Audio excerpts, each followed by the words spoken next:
Good morning dear students. जैसा कि आपको पता है कि बेटा हमारी फिजिक्स की क्लासेस चली हुई हैं और इलेक्ट्रिसिटी वाले चैप्टर की चली हुई हैं। तो पिछली क्लासेस में मैंने आपको रजिस्टिविटी के बारे में मैंने समझाया था। तो रजिस्टिविटी के बारे में मैंने आप लोगों को क्या बताया था कि it is the characteristic property of a material. ठीक है बेटा, it is the characteristic property of a material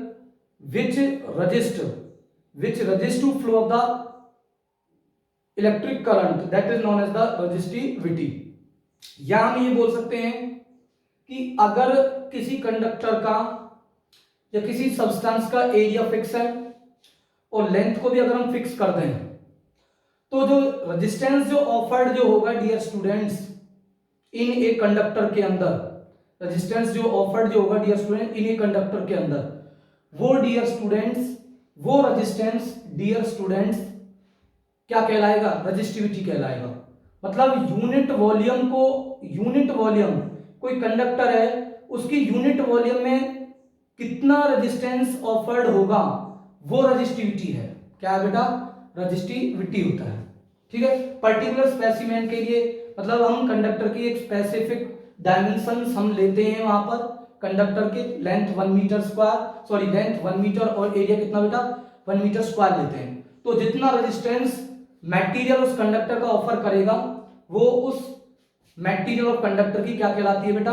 resistivity कहलाती है। ठीक है, तो आज की क्लासेस में हम डिस्कस करने वाले हैं effect of temperature on resistivity. ठीक है बेटा, तो सबसे पहले मैं आप लोगों को कुछ सब्सटेंस के बारे में मैं आप लोगों को बताने जा रहा हूं बेटा। रजिस्टिविटी के बेसिस पर, on the basis of resistivity के बेसिस पर हम मटेरियल को 3 कैटेगरी के अंदर क्लासिफाइड करते हैं डियर स्टूडेंट्स। कितनी कैटेगरी में क्लासिफाइड करते हैं? 3 में। ठीक है बेटा, on the basis of resistivity on the basis of resistivity, या हम कह सकते हैं कि on the basis of resistance. ठीक है बेटा, the materials are classified in 3 categories होती हैं, 3 गुड्स। ठीक है बेटा, पहला है जो सब्सटेंस जिनकी रजिस्टिविटी वेरी लो होती है तो वो इलेक्ट्रिसिटी ज्यादा कंडक्ट करते हैं। तो ऐसे सब्सटेंसों को हम बोलते हैं डियर स्टूडेंट्स, क्या बोलते हैं? कंडक्टर्स बोलते हैं। तो कंडक्टर्स में एग्जांपल्स आप लोगों को पता है कि क्या होते हैं बेटा? प्योर मेटल्स होते हैं। ठीक है बेटा, डिस्टिल वाटर होता है, ह्यूमन बॉडी होती है, ये सब क्या बेटा हमारे कंडक्टर्स हैं। ठीक है बेटा, इलेक्ट्रोलाइट सॉल्यूशंस हो गए, ये भी कंडक्टर्स ही होते हैं। लिक्विड कंडक्टर की बात करते हैं तो हम। ठीक है बेटा, तो दूसरा होता है डियर स्टूडेंट्स, दूसरे होते हैं बेटा हमारे दूसरे होते हैं इंसुलेटर बोल देते हैं पहले, इंसुलेटर्स। ठीक है बेटा, इंसुलेटर क्या है डियर स्टूडेंट्स? इनकी वेरी हाई रजिस्टिविटी होती है, इनकी वेरी हाई रजिस्टिविटी होती है। वेरी हाई क्या बेटा? रजिस्टिविटी है। So they are poor conductor of electricity. Electricity होते हैं। इसके एग्जांपल्स आप लोगों को पता है, या आप लोगों को पता भी है बेटा। ठीक है बेटा, जैसे क्या है? ठीक है, ग्लास हो गया, ये क्या है बेटा? हमारा इंसुलेटर होता है। ठीक है बेटा, रबर हो गई, रबर भी एक इंसुलेटर ही होता है। वुड हो गई, ये भी क्या बेटा? हमारा इंसुलेटर है, और क्या? एक्सेट्रा।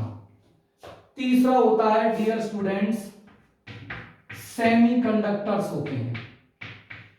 क्या होते हैं बेटा? सेमीकंडक्टर्स। सेमीकंडक्टर्स क्या है डियर स्टूडेंट्स? तो मैं आपको बता देता हूं कि सेमीकंडक्टर्स वो सब्सटेंस होते हैं ना तो वो प्योरली कंडक्टर होते हैं और ना ही वो क्या होते हैं बेटा, प्योरली इंसुलेटर होते हैं।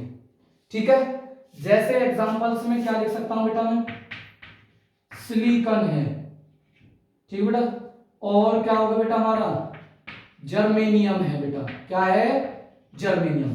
सिलिकॉन एंड जर्मेनियम ये क्या है बेटा, हमारे सेमीकंडक्टर्स हैं।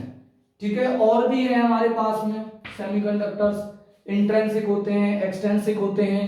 ठीक है बेटा, और भी बहुत सारी चीजें हैं। और सेमीकंडक्टर का बेटा हमारी डेली लाइफ के अंदर जो आजकल की जो डिजिटल जो दुनिया है डियर स्टूडेंट्स, जो कंप्यूटर्स वगैरह जो होते हैं, जो ट्रांजिस्टर जो होते हैं, एम्पलीफायर्स जो होते हैं, ठीक है, वो सभी क्या है डियर स्टूडेंट्स, वो सेमीकंडक्टर के ही हैं।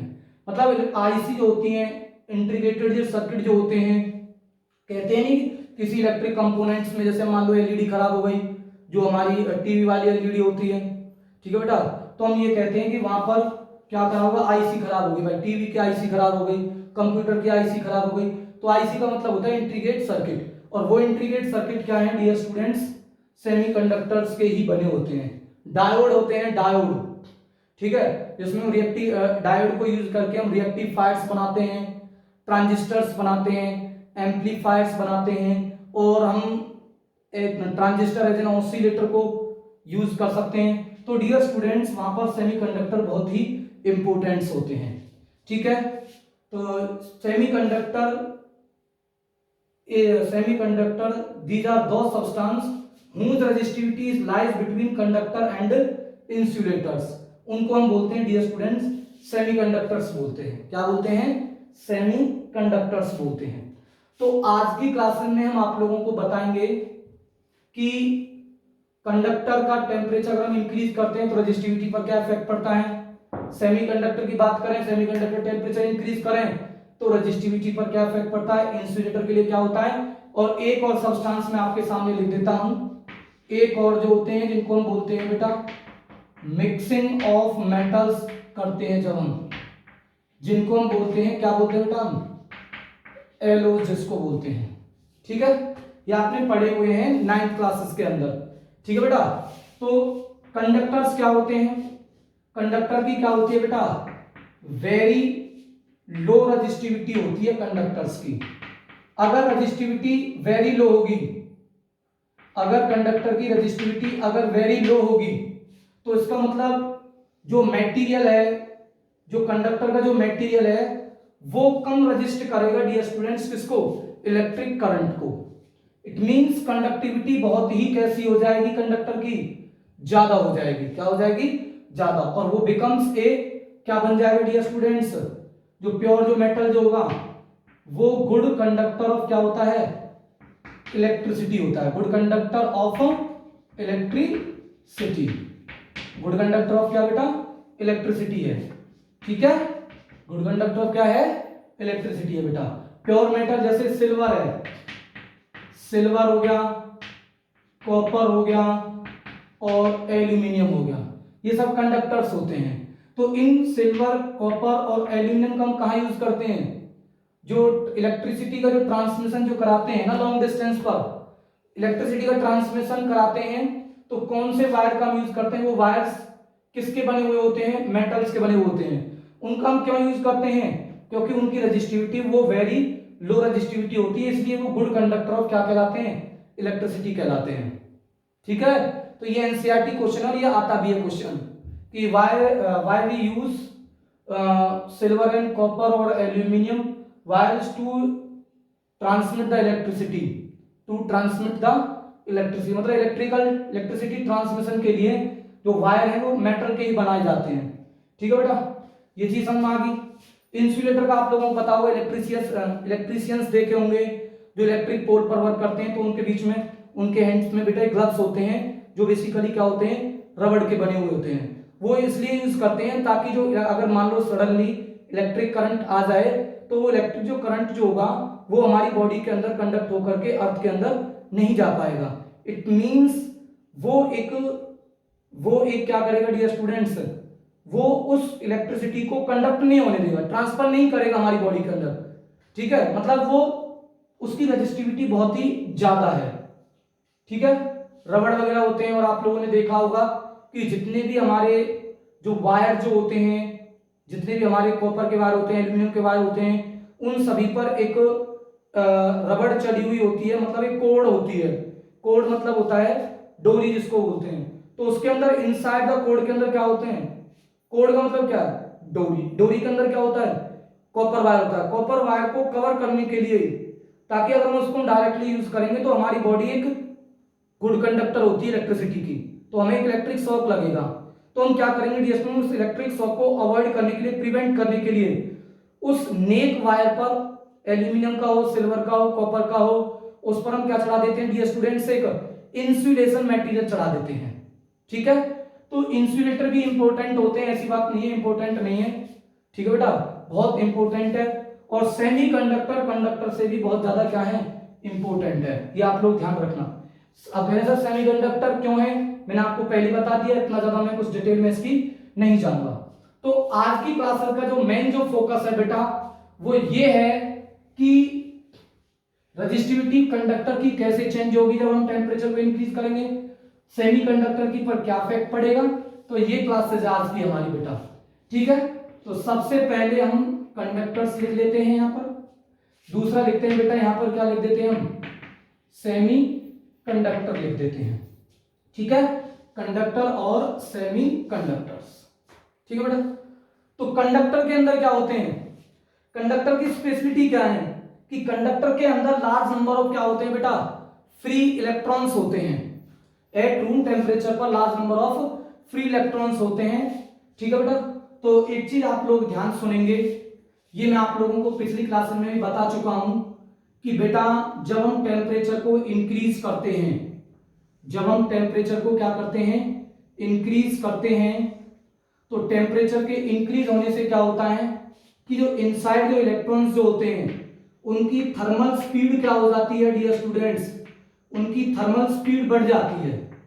अगर मान लो मैं टेम्परेचर को बढ़ा रहा हूं, ठीक है, तो ये इलेक्ट्रॉन्स जो होते हैं, ये कल बताया था मैंने आप लोगों को, इस चीज को अच्छे तरीके से मैंने आप लोगों को समझाया भी था।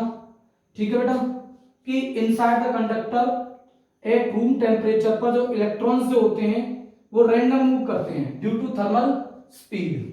ठीक है, अगर मान लो मैं टेम्परेचर को इंक्रीज करता हूं, क्या करता हूं बेटा, मैं टेम्परेचर को इंक्रीज करूंगा, फॉर्मूला लिख दूं यहां पर, R इज इक्वल टू क्या होता है, ml अपॉन में ne स्क्वायर टाउ a।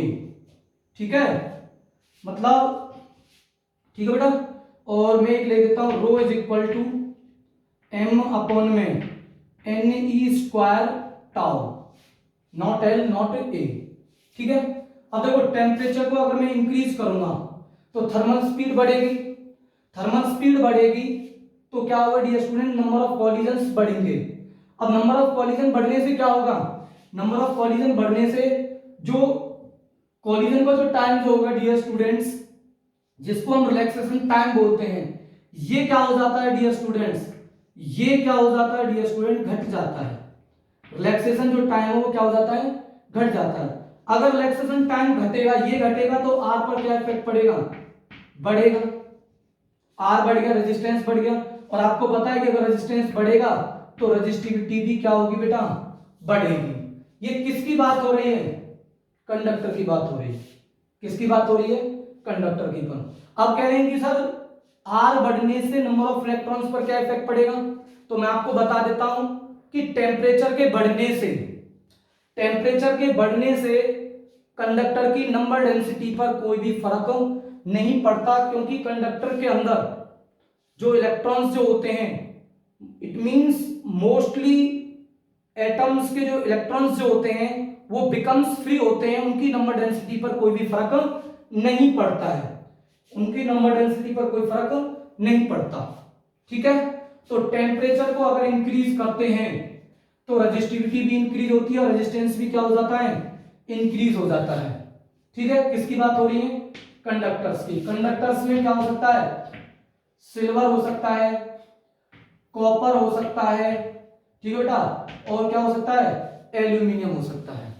अब बात करते हैं किसकी, सेमीकंडक्टर की बात करते हैं। तो सेमीकंडक्टर का मतलब ना तो वो पूरी तरीके से कंडक्टर है और ना ही पूरी तरीके से क्या है, इंसुलेटर है। इट मींस, कहने का मतलब क्या है कि जो सिलिकॉन और जर्मेनियम जो होते हैं, सिलिकॉन और जो जर्मेनियम जो होते हैं, सिलिकॉन और जो जर्मेनियम जो होते हैं, ना तो सिलिकॉन और जर्मेनियम के सारे इलेक्ट्रॉन्स फ्री होते हैं और ना ही सारे इलेक्ट्रॉन्स क्या होते हैं बेटा, बाउंड होते हैं। कुछ इलेक्ट्रॉन्स बाउंड होते हैं तो कुछ इलेक्ट्रॉन्स क्या होते हैं डियर स्टूडेंट्स, फ्री होते हैं। समझ में आया कि a semiconductor is a substance, a semiconductor is a substance which is neither purely a conductor, neither purely a insulator. It means that in semiconductors some electrons of the semiconductors are free, may be free, some electrons may not be free, may be free हैं तो सारे electron फिर भी free नहीं होते अगर conductor semiconductor room temperature पर अगर रखा हुआ है तो। कुछ इलेक्ट्रॉन बाउंड होते हैं और कुछ इलेक्ट्रॉन फ्री होते हैं। हो सकता है एक भी क्या नहीं हो, एक भी फ्री ना हो, ऐसा भी सेमीकंडक्टर के अंदर होता है। ठीक है, वो बेसिकली डिपेंड करता है एब्सोल्यूट टेम्परेचर पर।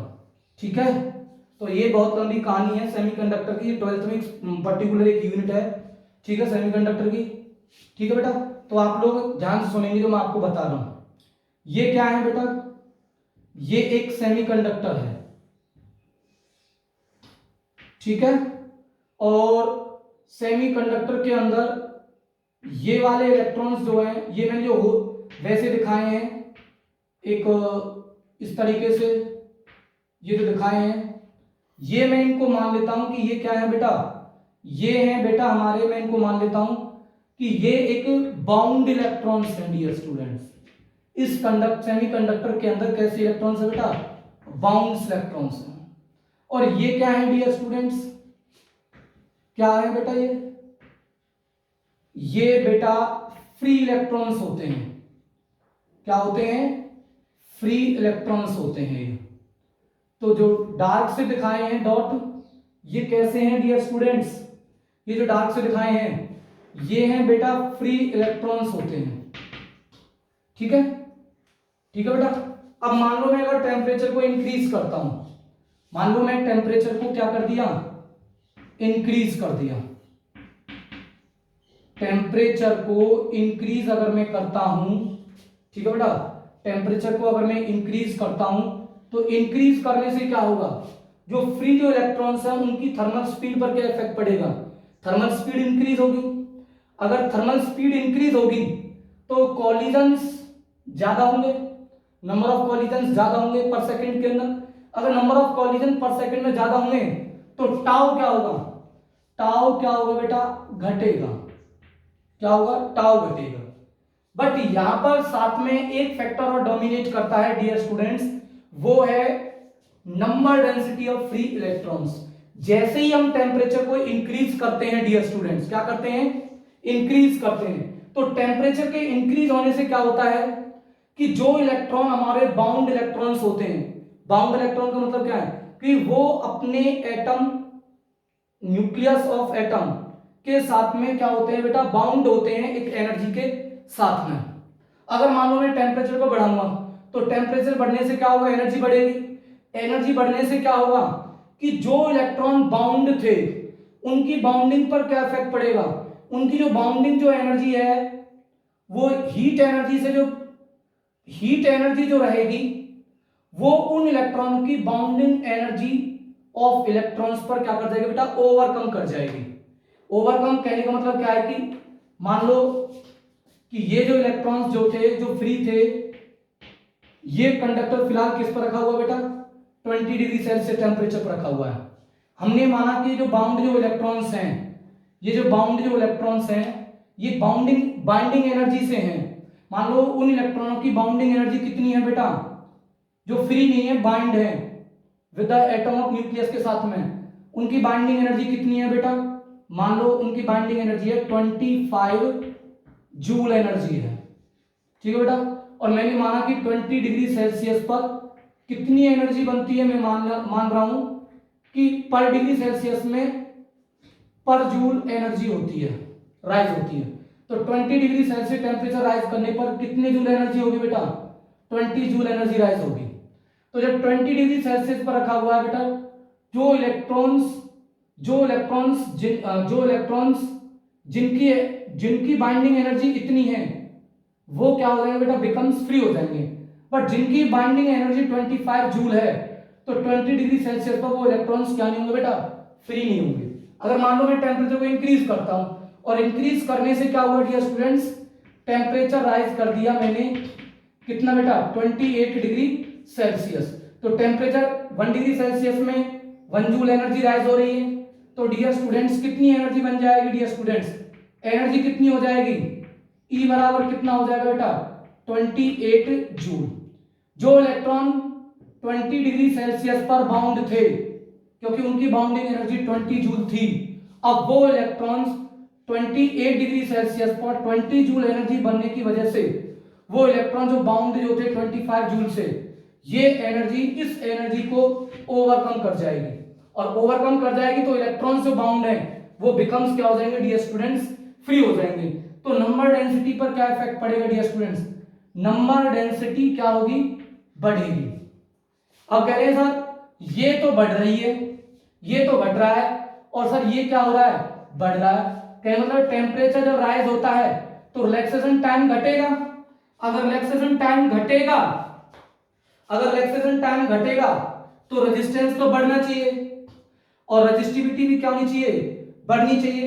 एन क्या हो रहा है, एन बढ़ रहा है, एन बढ़ेगा तो आर घटेगा, एन घट रहा है तो रो क्या होगा, बढ़ेगा। सॉरी, एन बढ़ रहा है तो रो क्या होगा बेटा, घटेगा। रो घटने का मतलब ये है कि ये एक इलेक्ट्रिसिटी कंडक्ट करेगा, ये मतलब एक गुड कंडक्टर बनता चला जाएगा, इलेक्ट्रिसिटी को कंडक्ट कर देगा। ठीक है, तो मैं आपको एक चीज बताना चाह रहा हूं जो आपको मैं समझा रहा हूं, टेम्परेचर बढ़ाने से रिलैक्सेशन टाइम घटता है but number density of free electrons क्या होते हैं डियर स्टूडेंट्स, बढ़ जाती हैं। तो एक्चुअली में ये वाला फैक्टर ये डोमिनेट नहीं होता, फैक्टर जो प्रैक्टिकली जो डोमिनेट जो करता है, जो इफेक्ट जो करता है वो ये वाला फैक्टर होता है, number density of free electron is dominate. N की जो वैल्यू है वो डोमिनेट होती है, डोमिनेंट है ये, मतलब नंबर रिलैक्सेशन टाइम घटता है बट नंबर ऑफ इलेक्ट्रॉन्स बहुत ही ज्यादा क्या होते हैं, बढ़ जाते हैं, जिसके कारण उसकी रेजिस्टिविटी क्या हो जाती है डियर स्टूडेंट, सेमीकंडक्टर की घट जाती है। ये चीज आप लोग बहुत ध्यान से बारीकी से आप इस चीज को समझ लेना। टेम्परेचर बढ़ाने से रेजिस्टिविटी क्या होगी, सेमीकंडक्टर की घटेगी। क्या होगी बेटा, घटेगी। बट कंडक्टर के अंदर क्या होता है, टेम्परेचर बढ़ाने से रेजिस्टिविटी क्या होती है, बढ़ती है। बट सेमीकंडक्टर में क्या होता है डियर स्टूडेंट्स, सेमीकंडक्टर में रेजिस्टिविटी घट जाती है। क्यों घट जाती है, यहाँ पर नंबर डेंसिटी पर क्यों फर्क नहीं पड़ता, क्योंकि यहाँ पर कंडक्टर के अंदर जो आउटर मोस्ट सेल पे जो इलेक्ट्रॉन्स जो होते हैं एट रूम टेम्परेचर पर वो बिकम्स क्या होते हैं, फ्री रहते हैं। मतलब हम ये मान लेते हैं कि जो जितने भी इलेक्ट्रॉन्स जो होते हैं कंडक्टर के अंदर वो बिकम्स फ्री होते हैं। बट सेमीकंडक्टर के अंदर कुछ इलेक्ट्रॉन्स फ्री होते हैं और कुछ क्या होते हैं, बाउंड होते हैं। तो जैसे ही टेम्परेचर को राइज करते हैं तो टेम्परेचर राइज करने से एक एनर्जी बनती है, थर्मल एनर्जी बनती है। वो थर्मल एनर्जी उन बाउंड इलेक्ट्रॉन की बाइंडिंग एनर्जी को क्या कर जाती है, ओवरकम कर जाती है और ग्रेटली एन की वैल्यू बहुत ज्यादा क्या हो जाती है, इंक्रीज हो जाती है। जिसके कारण हम ये मानते हैं कि अगर एन की वैल्यू बढ़ेगी, अगर एन की वैल्यू बढ़ेगी, ध्यान सुनना, एन की वैल्यू बढ़ेगी, एन इंटू में ई, चार्ज बढ़ेगा, चार्ज बढ़ेगा तो करंट बढ़ेगा, करंट बढ़ेगा तो रेजिस्टेंस क्या होगा, कम होगा। अगर रेजिस्टेंस कम होगा तो रेजिस्टिविटी भी क्या होगी, कम होगी। समझ में आ गया बेटा। सेम सिचुएशन इंसुलेटर के अंदर होती है। सेम सिचुएशन किसके अंदर होती है, इंसुलेटर के अंदर होती है। ठीक है, किसके अंदर होती है बेटा, इंसुलेटर के अंदर। कि मतलब अगर हम टेम्परेचर को इंक्रीज करते हैं, टेम्परेचर इंक्रीज करते हैं तो रेजिस्टिविटी क्या हो जाती है, डिक्रीज होती है इंसुलेटर की। अब हम बात करेंगे डियर स्टूडेंट्स, एलओ की बात करेंगे। किसकी बात करेंगे? एलो की बात करेंगे। ठीक है, एलो की हम बात करने वाले हैं। आप लोग इस चीज को ध्यान से, बहुत इंपॉर्टेंट है एलो की याद रखना, एक क्वेश्चन आता है बोर्ड एग्जाम में। एलो का क्या है? एलोस क्या होते हैं? ये बेसिकली मिक्सिंग होती है मेटल और किसकी? नॉन मेटल की मिक्सिंग को हम बोलते हैं एलो। जैसे हमारे पास में क्या है? नाइक्रोम है। नाइक्रोम में कौन कौन से मेटल होते हैं? ठीक है, नाइक्रोम के अंदर जो मेटल जो होते हैं ना, ठीक है बेटा, नाइक्रोम के अंदर जो मेटल जो होते हैं, एक तो निकेल होता है और एक होता है बेटा हमारे पास में क्रोमियम होता है। क्या होता है? क्रोमियम। ठीक है, एक दूसरा होता है बेटा हमारे पास में कॉन्स्टेंटन होता है। कॉन्स्टेंटन के अंदर जो सबसे ज्यादा जो वैल्यू जो होती है कॉन्स्टेंटन के अंदर, तो मैं आपको बता रहा हूँ, एक मिनट सुनो, कि जो कॉन्स्टेंटन है, जो हमारे जो कॉन्स्टेंटन है उसके अंदर जो एलो जो होते हैं ये कॉपर और निकेल का होता है। किसका होता है? कॉपर एंड निकेल का होता है ये। ठीक है। तीसरा है मैंगनीज। मैंगनीज है, जो मैंगनीज की कॉन्स्टेंटन है इसके अंदर कॉपर होता है, मैंगनीज होता है, मैंगनीज होता है, ठीक है बेटा, कॉपर होता है और एंड क्या होता है डियर स्टूडेंट्स? निकेल होता है। ये हमारे क्या है बेटा? एलोस है। ठीक है, अब एलो का मैं एक आपको बहुत इंपॉर्टेंट चीज बताता हूं कि जो एलो है उनका कंपेरेटिवली इनका जो रेजिस्टेंस जो होता है ना, जब एलो रूम टेम्परेचर पर रखे हुए होते हैं तो जो हमारा जो कंडक्टर जो होता है उनकी रजिस्टिविटी बहुत ही कैसी होती है बेटा? उनकी रजिस्टिविटी बहुत ही कैसी होती है बेटा? कम होती है। ठीक है बेटा, तो वेरी स्मॉल रजिस्टिविटी होती है, एब्सोल्यूट जीरो, नियरली जीरो होती है। किसकी बेटा? प्योर मेटल की। बट जो नाइक्रोम, जो कॉन्स्टेंटन और जो मैग्नीज जो होते हैं इनकी जो रजिस्टिविटी जो होती है वो बेटा हाई रजिस्टिविटी है इनकी। इनका स्पेशलाइजेशन क्या है? तो मैं आपको बता देता हूं कि इनका स्पेशलाइजेशन ये है कि बेटा इनकी क्या होती है? एक तो हाई रजिस्टिविटी होती है, हाई रजिस्टिविटी है। दूसरा डियर स्टूडेंट्स ये वीक डिपेंडेंस होती है, वीक डिपेंडेंस ऑन टेम्परेचर। इनकी जो रजिस्टिविटी है बेटा वो वेरी वीक डिपेंडेंट है, मतलब ऑलमोस्ट टेम्परेचर के इंक्रीज करने से, राइज करने से एलो की रजिस्टिविटी पर कोई भी इफेक्ट नहीं होता। रजिस्टिविटी पर कोई भी इफेक्ट नहीं होता है बेटा। ठीक है, अगर रजिस्टिविटी पर कोई इफेक्ट नहीं हो रहा है और उसकी रजिस्टिविटी ज्यादा है तो ये पर्टिकुलर एक प्रॉपर्टी, एक पर्टिकुलर इसकी एक प्रीसियस बन जाता है ये एलो, इसीलिए इसको हम प्रीसियस बोलते हैं। ये प्रीसियस हो जाता है किसकी वजह से? एक तो रजिस्टिविटी हाई और दूसरा डियर स्टूडेंट्स इसका इसकी जो रजिस्टिविटी है वो वीक डिपेंडेंस होती है टेम्परेचर पर। और एक थर्ड पॉइंट और है डियर स्टूडेंट्स कि इसका जो मेल्टिंग जो पॉइंट है, हाई मेल्टिंग पॉइंट होता है बेटा इनका, high melting point. Melting point कैसा है बेटा इनका? हाई है। मतलब कहने का मतलब क्या है कि अगर टेम्परेचर राइज होगा भी तो जो एलो जो होगी वो इजीली क्या नहीं करेगी बेटा? मेल्ट नहीं करेगी। तो ये इसके एक स्पेशलाइजेशन है एलो के। एलो कौन कौन से? नाइक्रोम, कॉन्स्टेंटन और क्या बेटा?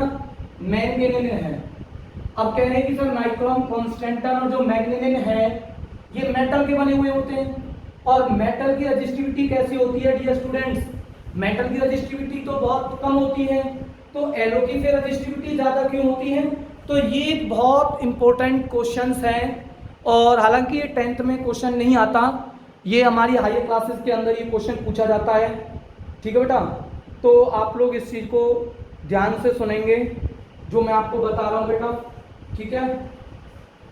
तो जैसे मेरे पास में बेटा नाइक्रोम है, निकेल है और क्या है बेटा, क्रोमियम है।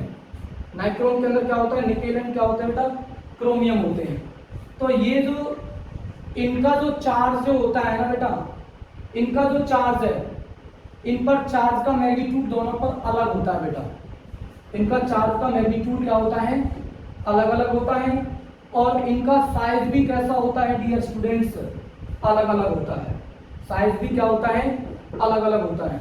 तो इसके अंदर कहने का मतलब क्या है कि जो इलेक्ट्रॉन्स जो होते हैं नाइक्रोम के अंदर, नाइक्रोम के अंदर जो इलेक्ट्रॉन्स जो होते हैं मोर डिफ्लेक्ट होते हैं। मोर क्या हो जाते हैं, डिफ्लेक्ट होते हैं। जब वो ज्यादा डिफ्लेक्ट हो जाते हैं तो डियर स्टूडेंट्स क्या होता है, जो रिलैक्सेशन जो टाइम जो होता है, रिलैक्सेशन जो टाइम जो होता है वो डियर स्टूडेंट्स घट जाता है। रिलैक्सेशन टाइम जो है वो क्या हो जाता है, घट जाता है। जब रिलैक्सेशन टाइम घट जाता है तो डियर स्टूडेंट्स क्या होता है, रजिस्टिविटी क्या हो जाती है, इंक्रीज हो जाती है। तो आप लोग इस चीज को मन में बिठा लेना कि जो एरोज जो होती हैं, एलो जो होते हैं, एलो जो होते हैं, एलो जैसे नाइक्रोम है, निकेल और क्रोमियम है, एक तो इनके चार्ज सेम नहीं होते हैं, निकेल के और क्रोमियम के। इस पर चार्ज ज्यादा होता है, इस पर चार्ज कैसा होता है बेटा, कम होता है। और उनकी इन दोनों की क्या नहीं होते बेटा, एक दूसरा जो हमारे जो निकेल एंड क्रोमियम इनका साइज भी कैसा नहीं होता बेटा, एक जैसा नहीं होता। जब इनके साइज अलग हैं, चार्जेस अलग अलग हैं, ठीक है बेटा, तो बेसिकली क्या होता है, उस एलो इनसाइड द मटेरियल्स, उस मीडियम के अंदर, उस मीडियम के अंदर, एलो के अंदर, उस मीडियम के अंदर जो इलेक्ट्रॉन्स जो होते हैं डियर स्टूडेंट्स, वो रैंडम मोशन करते हैं in the space of the medium. इनका निकेल का और क्रोमियम का बेसिकली क्या है, इनका साइज डिफरेंट है। जब साइज डिफरेंट होता है तो इन the space of the medium of the nickel and chromium जो इलेक्ट्रॉन्स जो होते हैं वो मोर फ्रिक्वेंटली क्या होते हैं डियर स्टूडेंट, डिफ्लेक्ट हो जाते हैं।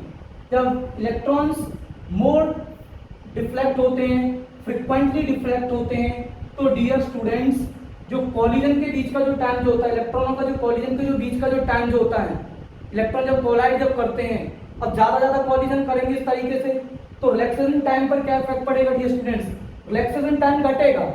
अब रिलैक्सेशन टाइम घटने से क्या होता है, रेजिस्टिविटी बढ़ती है, मैंने आपको भी बताया था। तो ये चीज आप लोगों को समझ में आनी चाहिए, ये बहुत इंपॉर्टेंट है, ये हाई क्लासेस का आप लोगों का क्वेश्चन है।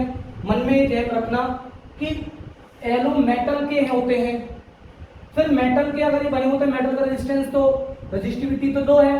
तो नाइक्रोम में निकेल क्रोमियम है, कॉन्स्टेंट में कॉपर एंड निकेल है, और क्या बेटा मैग्नीज में मैंगनीज है, कॉपर है और निकेल है, ठीक है डियर स्टूडेंट्स।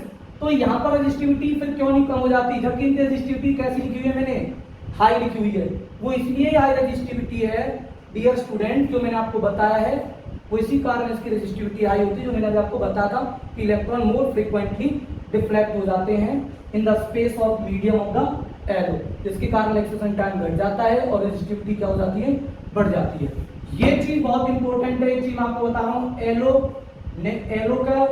एलो में बेसिकली क्या हो, टेम्परेचर को घटाओ बढ़ाओ, उसके रेजिस्टिविटी पर कोई फर्क नहीं पड़ता। तो इसलिए इसकी एक ग्रेट इंपोर्टेंसी हो जाती है एलो की। क्या ग्रेट इंपोर्टेंसी होती है कि जो हीटिंग जो अप्लायंस जो होती है ना बेटा, जितनी भी हीटिंग अप्लायंस जो होती हैं, उन हीटिंग अप्लायंस के अंदर हम हीटिंग अप्लायंस के अंदर जो हीटिंग जो एलिमेंट जो होते हैं ना डियर स्टूडेंट्स, हीटिंग जो एलिमेंट जो होते हैं वो किसके बने हुए होते हैं, वो किसके बने हुए होते हैं बेटा, एलोस के बने होते हैं। मतलब नाइक्रोम होता है, नाइक्रोम के भी हो सकते हैं, और क्या हो सकते हैं बेटा, मैग्नीनियम हो सकता है, और क्या हो सकता है बेटा, कॉन्स्टेंटन होता है। तो ये जो हीटिंग जो एलिमेंट है वो इसी के ही क्या होते हैं बेटा, बने हुए होते हैं। अब अगर हीटिंग अप्लायंस कौन कौन सी हैं, हीटिंग अप्लायंस कौन कौन सी हैं? जैसे इलेक्ट्रिक आयरन है, इलेक्ट्रिक क्या बेटा, आयरन हो गया, ठीक है बेटा। और क्या होगा बेटा, इलेक्ट्रिक केटल हो गया, इलेक्ट्रिक केटल हो गया, ठीक है बेटा। और क्या होगा बेटा, इलेक्ट्रिक हीटर हो गया, इलेक्ट्रिक क्या हो गया, हीटर हो गया।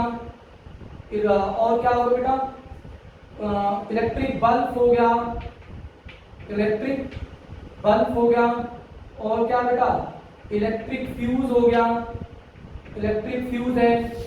और इलेक्ट्रिक क्या है बेटा, टोस्टर होते हैं, क्या होते हैं, टोस्टर होते हैं।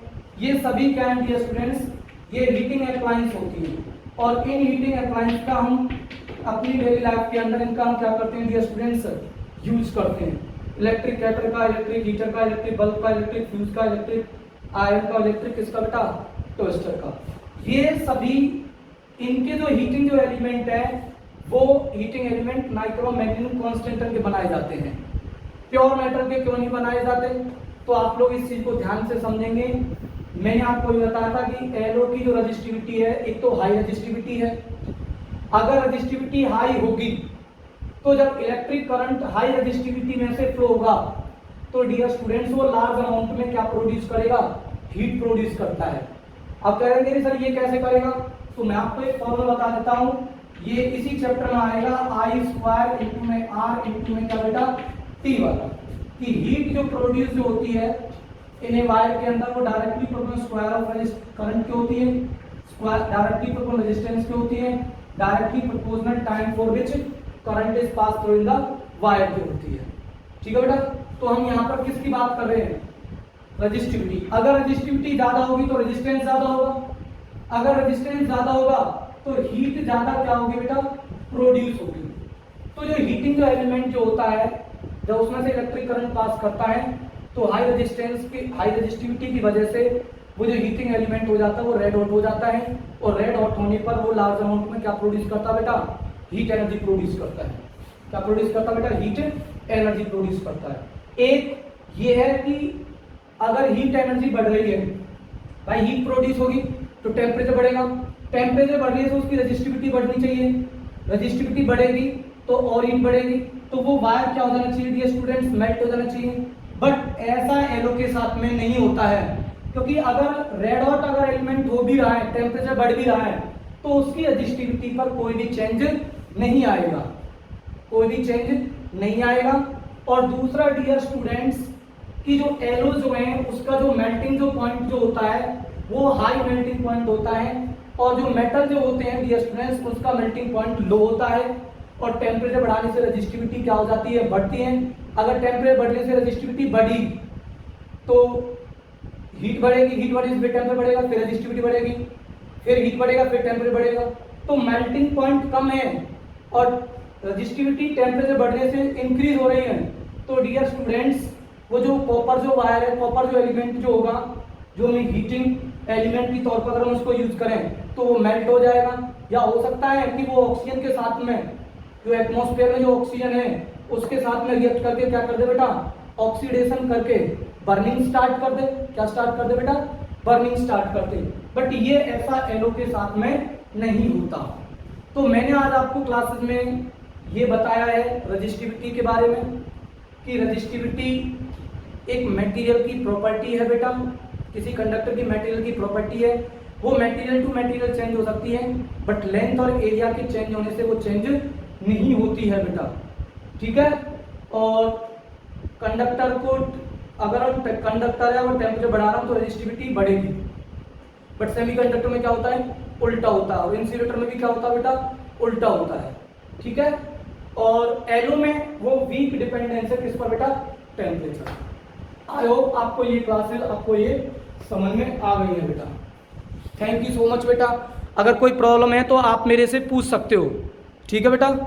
अगर किसी को कोई प्रॉब्लम्स हैं तो आप हमसे पूछ लेना बेटा, फ़ोन करके, मैसेज डाल करके, या आपने जो भी आपको उचित लगे।